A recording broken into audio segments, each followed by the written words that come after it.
Titanic கப்பல் கடல்ல மூழ்கினதுல இருந்தே அந்த கப்பலை சுத்தி ஏகப்பட்ட மர்மங்கள் நிலவி வருது. ஆழ்கடல்ல மூழ்கி இருக்க அந்த கப்பலை சுத்தி பாக்குறதுல ஏகப்பட்ட பணக்காரர்கள் ஆர்வம் காட்டியுமே இன்னைக்கு வரைக்கும் எந்த ஒரு நாடும் அந்த கப்பலை வெளியே இருக்க முன் வரல.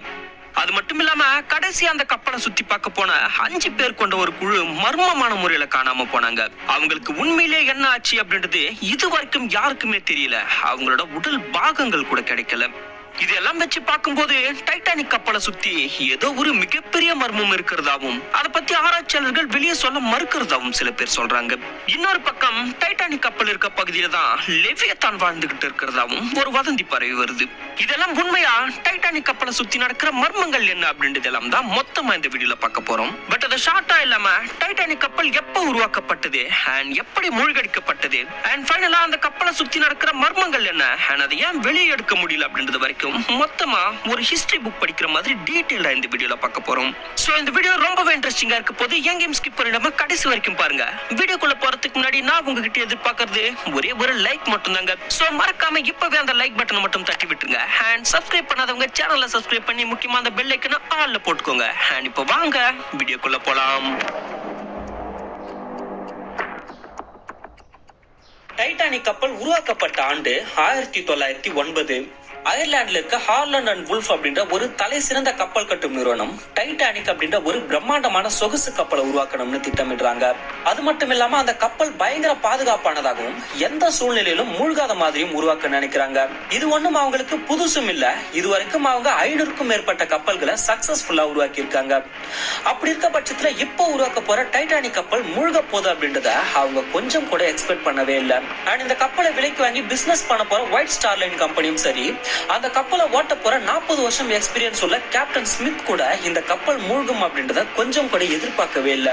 சரியா 1909 ஜனவரியில ஹாலண்ட் அண்ட் வுல்ஃப் கம்பெனி கப்பலோட கட்டுமான பணியை தொடங்குறாங்க. சுமார் 2000 வேலையாட்களை வச்சு 26 மாதங்கள்ல கப்பலை முழுவதுமா கட்டி முடிக்கிறாங்க. அந்த கப்பலுக்கு டைட்டானிக்னு பேரும் வைக்கிறாங்க. கப்பல் கடல்ல மிதக்க தயாரா இருக்குன்னு தெரிஞ்ச உடனே அந்த கப்பலை விலைக்கு வாங்கின ஸ்டார்லைன் கம்பெனி அவங்களோட பிசினஸ் டாக்டிக்ஸை யூஸ் பண்ண ஆரம்பிச்சிட்டாங்க.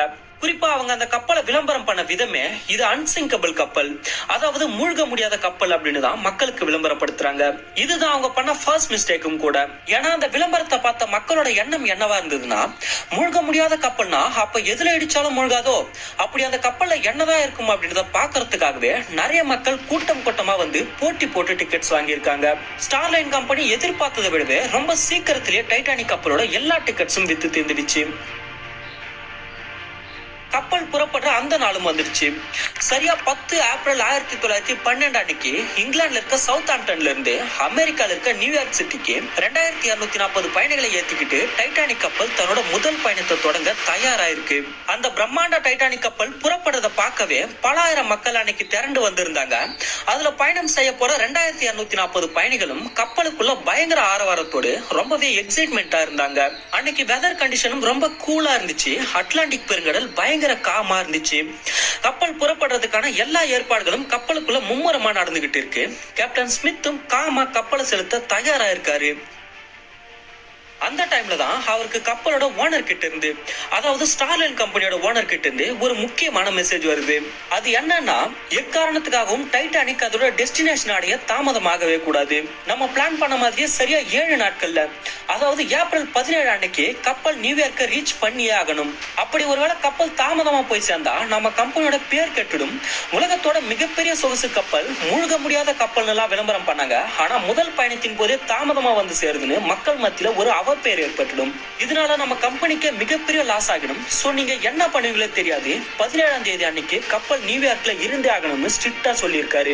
இதுதான் அவங்க பண்ண 2வது மிஸ்டேக்கா அமைஞ்சிடுச்சு. பயணத்தை தொடங்குறதுக்கு முன்னாடியே கேப்டனுக்கு 7 நாள் காலக்கெடு கொடுத்ததால ஆரம்பத்துல இருந்தே கப்பல் வேகமா செலுத்தப்படுது. சொல்ல போனா கப்பலோட வழக்கமான வேகத்தை விடவே அதிக வேகத்துல தான் செலுத்தப்படுது.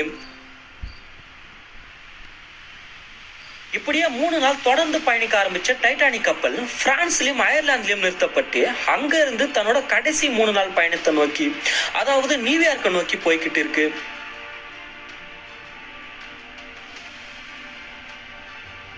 சரியா 14 ஏப்ரல் 1912 அன்னைக்கு நள்ளிரவுல நடுக்கடல்ல பயணம் செஞ்சுட்டு இருக்கப்போ அந்த பாதையில பயணம் செஞ்சுட்டு இருக்க வேறு சில கப்பல்கள்ல இருந்து டைட்டானிக்கு சில வார்னிங் சிக்னல்ஸ் வருது. அது என்னன்னா, நீங்க போற பாதையில நிறைய பனிப்பாறைகள் இருக்கிறதா எச்சரிக்கை வருது. ஆனா டைட்டானிக் கப்பலோட வயர்லெஸ் ஆபரேட்டர்ஸ் அந்த வார்னிங்ஸை பெருசா எடுத்துக்கல. அந்த வயர்லெஸ் ஆபரேட்டர்ஸ் என்ன நினைச்சிட்டு இருந்திருக்காங்கன்னா, இந்த கப்பல் தான் மூழ்க முடியாத கப்பல்னு சொல்லியிருக்காங்களே, சாதாரண பனிப்பாறைகளால என்ன ஆகிட போது, அதையெல்லாம் ஈஸியா தகர்த்துட்டு போயிடும்னு அலட்சியமா இருந்துட்டு இருக்காங்க. ஒருவேளை அன்னைக்கு அந்த வயர்லெஸ் ஆபரேட்டர்ஸ் இதை உடனே கப்பலோட கேப்டன் கிட்ட இன்ஃபார்ம் பண்ணி அவங்க போற பாதையை கொஞ்சம் டைவர்ட் பண்ணி போயிருந்தாலே அன்னைக்கு அவ்வளவு பெரிய விபத்து நடந்தே இருந்திருக்காது. அளவுக்கு அதிகமான வேகம், முக்கியமான எச்சரிக்கைகளும் புறக்கணிக்கப்படுது. டைட்டானிக் பயங்கர வேகத்துல பனிப்பாறைகளோட எல்லைக்குள்ள என்ட்ரி ஆகுது.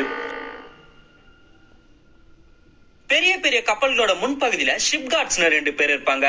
அவங்களோட வேலையே கப்பல் போற பாதையில முன்பகுதியில ஏதாவது தடங்கள் இருக்கான்னு பார்த்து அதை கேப்டனுக்கு இன்ஃபார்ம் பண்றதுதான். இந்த ஒரு வேலைக்கு தேவையான முக்கியமான பொருளே பைனாகுலர். ஏன்னா அது வழியா பார்த்தாதான் தொலை தூரத்துல இருக்க தடங்கல்களையும் துல்லியமா பார்த்து அதை கேப்டனுக்கு இன்ஃபார்ம் பண்ண முடியும். ஆனா அன்னைக்கு டைட்டானிக் கப்பல் இருந்த ஷிப்கார்ட்ஸ் கிட்ட பைனாகுலரே இல்லையாம். இந்த ஒரு காரணத்தால அந்த இருட்டுல பனிப்பாறைகள் வர்றத இவங்களாலையும் முன்கூட்டியே பார்க்க முடியல. பிறகு கப்பல் பனிப்பாறைக்கு பக்கத்துல நெருங்கும் போதுதான் இவங்க அந்த பனிப்பாறையவே பாக்குறாங்க. உடனே அதை வேக வேகமா ஓடி போய் கேப்டன் கிட்ட சொல்றதுக்குள்ள கப்பல் பனிப்பாறைக்கு ரொம்ப பக்கத்துல போயிடுது. இனி கப்பலை சடனா நிறுத்தவோ திருப்பவோ வாய்ப்பே இல்ல. கப்பல் கொஞ்சம் கொஞ்சமா பனிப்பாறைக்கு பக்கத்துல நெருங்குது. ஆனா அப்ப கேப்டன் ஸ்மித் என்ன நினைச்சாருன்னா, அவருமே நம்ம கப்பல் மூழ்க முடியாத கப்பலாச்சே, இந்த சின்ன பனிப்பாறையை ஈஸியா தகர்த்துட்டு போயிடும் தான் நினைச்சுட்டு இருந்திருக்காரு. ஒரு கட்டத்துல அந்த கப்பல் பனிப்பாறைக்கு ரொம்ப பக்கத்துல நெருங்கும் போதுதான் அந்த பனிப்பாறை எவ்வளவு பெருசு அப்படின்றது அவங்களுக்கு தெரிய வருது. இது அவங்களுக்கு மிகப்பெரிய அதிர்ச்சியவே ஏற்படுத்துது. உடனே கப்பலை திசை திருப்ப முயற்சி பண்றாங்க. ஆனா எவ்வளவு முயற்சி பண்ணியும் கப்பல் பனிப்பாறை மேல இடிச்சிடுது. இடிச்ச வேகத்துல பனிப்பாறை தூள் தூளா செதறுது. இதை கவனிச்ச கேப்டன் அந்த பனிப்பாறைய நம்ம கப்பல் தூள் தூளா உடைச்சிடுச்சுன்னு நினைச்சாரு. ஆனா அங்கதான் ஒரு மிகப்பெரிய ஆபத்து ஏற்பட்டு இருக்குன்னு அந்த கேப்டனுக்கும் அவரோட க்ரூ மெம்பர்ஸ்க்கும் அப்ப தெரியல. கப்பல் பனிப்பாறையில பயங்கர வேகத்துல மோதினதால கப்பலோட கீழ்ப்பகுதியில இருந்து 16 பல்கட்ஸ்ல 5 பல்கட்ஸ் சேதம் அடைஞ்சிட்டு இருக்கு. ஒரு கணக்குப்படி டைட்டானிக் கப்பலோட 16 பல்கட்ஸ்ல 4 பல்கட் சேதம் அடைஞ்சாலுமே கப்பலால சர்வே பண்ண முடியும். ஆனா அன்னைக்கு நடந்த விபத்துல கப்பலோட 5 பல்கட் சேதம் அடைஞ்சிருக்கு. இதனால கப்பலோட ஃபர்ஸ்ட் ஃப்ளோர்ல இருந்து செகண்ட் ஃப்ளோர், தேர்ட் ஃப்ளோர் வரைக்கும் தண்ணி மேல ஏற ஆரம்பிச்சிட்டு இருக்கு. கப்பலும் கொஞ்சம் கொஞ்சமா தண்ணியில மூழ்கிக்கிட்டே இருக்கு. அப்போதான் இந்த கப்பல் மூழ்க போகுது அப்படின்றதையே கப்பலோட கேப்டனும் க்ரூ மெம்பர்ஸும் உணர்றாங்க. உடனே இந்த விஷயத்த கப்பல்ல இருக்க எல்லா பயணிகளுக்கும் வேலையாட்களுக்கும் தெரிவிச்சுட்டு பயணிகளை எப்படி காப்பாத்துறதுன்னு திட்டமிட்டு இருக்காங்க. அந்த டைம்ல கப்பல்ல இருக்க சில பயணிகள் தானாகவே தப்பிக்கிறதுக்கு முயற்சி பண்றாங்க. உடனே கேப்டன் ஸ்மித் ரேடியோ சிக்னல் மூலமா பக்கத்துல இருக்க மத்த கப்பல்களுக்கு சிக்னல் அனுப்பிட்டு யாராவது உதவிக்கு வர வரைக்கும் பயணிகளை லைஃப் போட்ஸ்ல ஏத்தலாம்னு பிளான் பண்றாரு. அப்போதான் இன்னொரு அதிர்ச்சியான விஷயமும் தெரிய வருது. டைட்டானிக் கப்பல்ல மொத்தம் 32 லைஃப் போட்ஸ் வைக்க முடியும். ஆனா ஸ்டார்லைன் கம்பெனி நம்ம கப்பல் தான் மூழ்க முடியாத கப்பலாச்சு அப்படின்ற அலட்சியத்துல வெறும் 20 லைஃப் போட்ஸ் தான் வச்சிருந்திருக்காங்க. அந்த வெறும் 20 லைஃப் போட்ஸ்ல 2240 பயணிகளையும் ஏத்துறது சாத்தியமே இல்ல. இதனால அந்த மக்களுக்குள்ள பெரிய குழப்பம் நிலவுது. அந்த லைஃப் போட்ஸ்ல ஒருத்தருக்கு ஒருத்தர் முந்திக்கிட்டு சண்டை போட ஆரம்பிச்சிட்டாங்க. முதல் லைஃப் போட் இரவு 12:45 கடல்ல இறக்கப்படுது. இப்பதான் இன்னொரு தவறும் வெளிப்படுது. கப்பல்ல வேலை செய்யற க்ரூ மெம்பர்ஸ்க்கு சரியான ட்ரைனிங் கொடுக்காததால ஒரு லைஃப் போட்ல மேக்ஸிமம் எவ்வளவு மனிதர்களை ஏத்தலாம்னு அவங்களுக்கு தெரியல. பதற்றத்துல ஒவ்வொரு லைஃப் போட்லயும் அளவுக்கு அதிகமான மக்களை ஏத்தினதால சில லைஃப் போட்ஸுமே கடல்ல கவிழ்ந்து மக்கள் தண்ணியில தத்தளிச்சுட்டு இருந்திருக்காங்க. இதனால 1180 பயணிகளை காப்பாற்றுற அளவுக்கு கெப்பாசிட்டி இருந்த லைஃப் போட்ஸ்ல வெறும் 710 பேர் தான் காப்பாற்றப்பட்டிருக்காங்க. கொஞ்ச நேரத்துக்கு பிறகு கப்பல்ல ஏற்பட்ட ஷார்ட் சர்க்கியூட்டால டைட்டானிக்ல இருந்த எல்லா லைட்ஸும் ஆஃப் ஆயிடுது. சரியா 2:45 கப்பல் முழுவதுமா கடல்ல மூழ்குது. கப்பல்ல பயணம் செஞ்ச 2240 பயணிகள்ல 1530 பயணிகள் அந்த குளிர்ந்த கடல் நீர்ல மூழ்கி பரிதாபமா இறந்து போயிருக்காங்க. டைட்டானிக் கப்பல் கடல்ல மூழ்கினதுல இருந்து அடுத்த 70 வருஷமா அந்த கப்பலை கண்டுபிடிக்க நிறைய முயற்சிகள் நடந்தது. ஆனா அவ்வளவு பெரிய அட்லாண்டிக் பெருங்கடல்ல டைட்டானிக் கப்பல் எக்ஸாக்டா எந்த இடத்துல மூழ்கிச்சு அப்படின்றத யாராலுமே கண்டுபிடிக்க முடியல. கடைசியா 1985 தான் ராபர்ட் பெல்லட் அப்படின்ற ஒரு அமெரிக்கன் நேவி ஆபீசர் டைட்டானிக் கப்பல் மூழ்கி இருந்த அந்த எக்ஸாக்ட் லொகேஷனை கண்டுபிடிச்சாரு. அந்த கப்பல் அதோட டெஸ்டினேஷனான நியூயார்க் சிட்டில இருந்து சரியா 1200 மைல் தொலைவுல கண்டுபிடிக்கப்பட்டிருக்கு. 2 பாகமா உடைஞ்சு கிடந்த அந்த கப்பல் கடல்ல 12,500 1500 அடி, அதாவது கடலோட மேற்பரப்புல இருந்து 4 கிலோமீட்டர் ஆழத்துல கிடைச்சிருக்கு. 70 ஆண்டுகளுக்கு பிறகு டைட்டானிக் கப்பல் கண்டுபிடிக்கப்பட்ட தகவல் உலகத்துல இருக்க எல்லா பெரிய பெரிய சயின்டிஸ்டோட கவனத்தையும் ஈர்த்தது. இதனால பல ஆராய்ச்சியாளர்கள் டைட்டானிக் கப்பலை ஆராய்ச்சி செய்ய முன் வந்தாங்க. பல்வேறு கட்டமான ஆராய்ச்சிகளையும் மேற்கொண்டாங்க. அதுல சில ஆராய்ச்சியாளர்களோட ஆராய்ச்சி முடிவுல டைட்டானிக் கப்பல் பனிப்பாறையில மோதி விபத்து ஏற்படல, கப்பல்ல ஃபயர் ஆக்சிடென்ட் ஏற்பட்டு தான் மூழ்கி இருக்கு அப்படின்றதுக்கான சில அறிவியல் பூர்வமான ஆதாரங்களை முன் வச்சு டைட்டானிக் த நியூ எவிடன்ஸ் அப்படின்ற ஒரு ரிப்போர்ட்டையும் வெளியிட்டாங்க. இந்த விஷயம் மிகப்பெரிய சர்ச்சையை ஏற்படுத்திச்சு. இது மட்டும் இல்லாம அன்னைக்கு மூழ்கினது டைட்டானிக் கப்பலே இல்ல அப்படின்ற இன்னொரு தியரியும் முன்வைக்கப்படுது.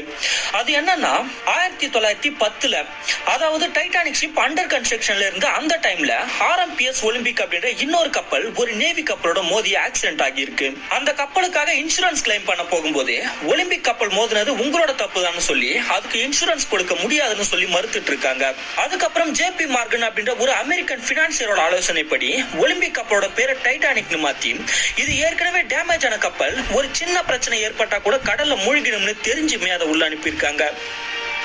அவங்க பிளான் பண்ண மாதிரியே கிட்டத்தட்ட 1500க்கும் மேற்பட்ட மக்களை பலி கொடுத்து மூழ்கினது டைட்டானிக் கப்பல் தான் சொல்லி $10 மில்லியன் இன்சூரன்ஸா கிளைம் பண்ணிருக்காங்க அப்படின்னு சொல்லப்படுது. இது மாதிரி டைட்டானிக் கப்பல் பத்தின எக்கச்சக்கமான மர்மங்களும் சர்ச்சைகளும் எழத் தொடங்கிச்சு. இந்த எல்லா மர்மங்களுக்கும் சர்ச்சைகளுக்கும் முடிவு கட்ட ஒரே வழி ஆழ்கடல்ல உறங்கிக்கிட்டு இருக்க டைட்டானிக்க வெளியே கொண்டு வரது மட்டும்தான். ஒருவேளை டைட்டானிக் கப்பலை வெளியே கொண்டு வர முடிஞ்சா அதுல இன்னும் நிறைய ஆராய்ச்சிகள் மேற்கொள்ளப்படும், நம்மளை ஆச்சரியப்படுத்துற நிறைய தகவல்கள் தெரிய வரும். சோ விஞ்ஞானிகள் டைட்டானிக்க வெளியே கொண்டு வர முயற்சியில ஈடுபட்டாங்க. ஆனா நம்ம கிட்ட 4 லட்சம் கிலோமீட்டர் தொலைவில் இருக்க நிலவுக்கு போற அளவுக்கு அட்வான்ஸ்டு டெக்னாலஜி இருந்தும் கடல்ல வெறும் 4 கிலோமீட்டர் தொலைவில் இருக்க டைட்டானிக் கப்பலை மட்டும் வெளியே கொண்டு வர முடியல. கடைசி வரைக்கும் அந்த கப்பல்ல இருந்து சில மெட்டல் திங்ஸ், ஒயின் பாட்டில், ஷூஸ் போன்ற பொருட்களை மட்டும்தான் வெளியே கொண்டு வர முடிஞ்சது. சரி, ஏன் இந்த டைட்டானிக் கப்பலை வெளியே எடுக்க முடியல? அப்படி அதுல என்னதான் பிரச்சனை இருக்குன்னு கேட்டீங்கன்னா, டைட்டானிக் வெளியே எடுக்கப்படாததுக்கான முதல் காரணமே கடல் நீரோட பிரஷர் தான். டைட்டானிக் கப்பல் கடல்ல 12500 அடி ஆழத்துல இருக்கு. அந்த ஆழத்துல கடல் நீரோட பிரஷர் ரொம்பவே அதிகமா இருக்கும். இது ஒரு சின்ன எக்ஸாம்பிளோட சொல்லணும்னா, ஒரு சாதாரண எனர்ஜி ட்ரிங்கான கடல்ல ஒரு 100 அடி ஆழத்துக்கு கீழே கொண்டு போனாலே அது கடல் நீரோட பிரஷர்ல எப்படி உள்ளுக்குள்ளே கிரஷ் ஆகுது பாருங்க. கடல்ல வெறும் 100 அடி ஆழத்திலே இவ்வளவு பிரஷர் இருக்கும்னா அப்ப டைட்டானிக் கப்பல் இருக்கிறது 12500 அடி ஆழத்துல. அங்க எவ்வளவு பிரஷர் இருக்கும்னு யோசிச்சு பாருங்க. ஒரு செகண்டுக்கும் குறைவான நேரத்துல இந்த கேன் நொறுங்கி தட்டையாயிட்டு இருக்கும். இதே கான்செப்ட் தான் ரீசெண்டா கடல்ல காணாம போன டைட்டன் சப்மர்சிபிள்லயும் ஏற்பட்டு இருக்கு.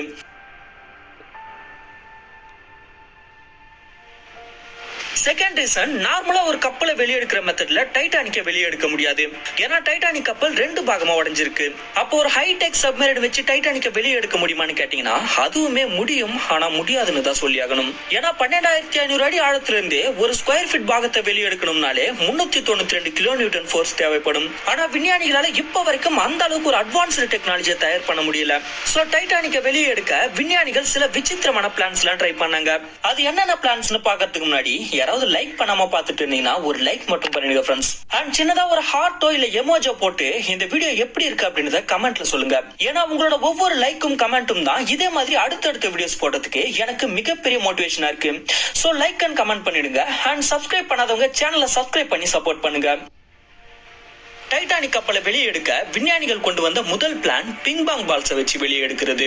அதாவது பிங்பாங் பால்ஸை டைட்டானிக் கப்பல் முழுக்க நிரப்பிட்டா கப்பலை ஈஸியா மேல கொண்டு வந்துடலாம் அப்படின்றது தான் அந்த பிளான். இது கேட்கறதுக்கே கொஞ்சம் கிரேசியா இருந்தாலும் ஸ்டார்டிங்ல இந்த பிளானை தான் வச்சிருந்தாங்க.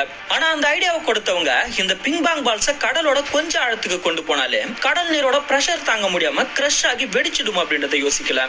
ரெண்டாவது பிளான் பெரிய பெரிய பலூன்ஸை வச்சு வெளியே எடுக்கிறது. லட்சக்கணக்கான பலூன்ஸை கொண்டு வந்து அதுல ஹீலியம் கேஸை ஃபில் பண்ணி கப்பலோட சேர்த்து கட்டிட்டா அந்த பலூன்ஸே கப்பலை மேல இழுத்து கொண்டு வந்துடும் யோசிச்சாங்க. அதுக்கப்புறம் அவ்வளவு ஆழமான கடலுக்குள்ள பலூன்ஸ்ல ஹீலியம் கேஸை ஃபில் பண்றது ரொம்பவே கஷ்டம்னு அந்த பிளானையும் கைவிட்டுட்டாங்க. மூணாவது அமெரிக்காவை சேர்ந்த ஜான் அப்படின்ற ஒரு மெரின் இன்ஜினியர் ஒரு சூப்பரான பிளானை கொண்டு வந்தாரு.